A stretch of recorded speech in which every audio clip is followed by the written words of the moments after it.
ഞങ്ങളുടെ ക്ലിനിക്കിൽ കുട്ടികളുടെ ലേണിംഗ് ഡിസബിലിറ്റി റിലേറ്റഡ് ആയിട്ടുള്ള എൻക്വയറീസ് അധികമായി വന്നു തുടങ്ങിയപ്പോഴാണ് ലേണിംഗ് ഡിസബിലിറ്റിയിൽ ഒരു സ്പെഷ്യലൈസ്ഡ് കോഴ്സ് ചെയ്യാൻ എന്ന തീരുമാനത്തിലേക്ക് ഞാൻ എത്തിയത്. എൻ്റെ ഈ ഒരു ജേർണിയിൽ ഞാൻ ശ്രദ്ധിച്ചൊരു കാര്യമാണ്, പഠനത്തിൽ കുഞ്ഞ് പുറകോട്ട് പോകുന്നതിന് പല കാരണങ്ങളും ഉണ്ടാവാം.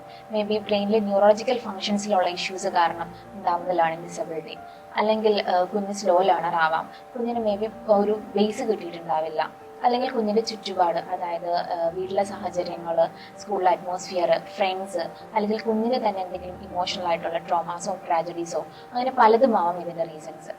എന്തൊക്കെ കാരണങ്ങൾ കൊണ്ടാണെങ്കിലും പഠനത്തിൽ ബാക്ക്വേർഡ് നിൽക്കുന്ന കുട്ടികളിൽ മറ്റ് ഇമോഷണൽ ഇഷ്യൂസിൻ്റെ ഒപ്പം തന്നെ കാണുന്ന ഒന്നാണ് എസ്കേപ്പിസം. കാരണം പഠനത്തിൽ പുറകോട്ട് എന്നതിനെ ഒരു കംപ്ലീറ്റ് ഫെയിലർ ആയിട്ട് കണ്ടുകൊണ്ടുള്ള മറ്റുള്ളവരുടെ പെരുമാറ്റവും പരിഹാസവും ഒക്കെ കുഞ്ഞിൻ്റെ ആ ഒരു കോൺഫിഡൻസിനെയും സെൽഫ് എസ്റ്റീമിനെയൊക്കെ വല്ലാതെ ഇല്ലാതാക്കി കളയും. സോ കുഞ്ഞിന് ഒരു ചെറിയ ടാസ്ക് പോലും ഒന്ന് ഫേസ് ചെയ്യാനോ ഈവൻ ഒന്ന് ട്രൈ ചെയ്യാൻ പോലും പറ്റാത്ത രീതിയിലേക്ക് ഉൾവലിഞ്ഞു മാറും. ഇതിനെ പലപ്പോഴും മടി എന്നാണ് മറ്റുള്ളവർ വ്യാഖ്യാനിക്കുക.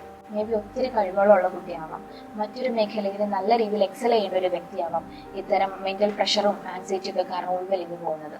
ഇവിടെ കുട്ടിയുടെ പാരൻസും ടീച്ചേഴ്സും ഒരുപോലെ ശ്രദ്ധിക്കേണ്ടത് ആദ്യം കുഞ്ഞിന്റെ ആക്ച്വൽ പ്രോബ്ലം എന്താണെന്ന് തിരിച്ചറിയുകയും അതിന് ആ ഒരു പ്രോപ്പർ ടൈം പീരീഡിൽ തന്നെ കറക്റ്റ് ആയിട്ടുള്ള ഇന്റർവെൻഷൻ കൊടുക്കാനും ശ്രമിക്കണം. അവന്റെ ആ ഒരു ടാലന്റിനനുസരിച്ച് ഗ്രോ ചെയ്യാനുള്ള ആ ഒരു സ്പേസും ടൈമും സപ്പോർട്ടും നൽകുന്നതിലൂടെ ഈ ലോകം തന്നെ അംഗീകരിക്കുന്ന നല്ലൊരു പ്രതിഭയെ നമുക്ക് കണ്ടെത്താൻ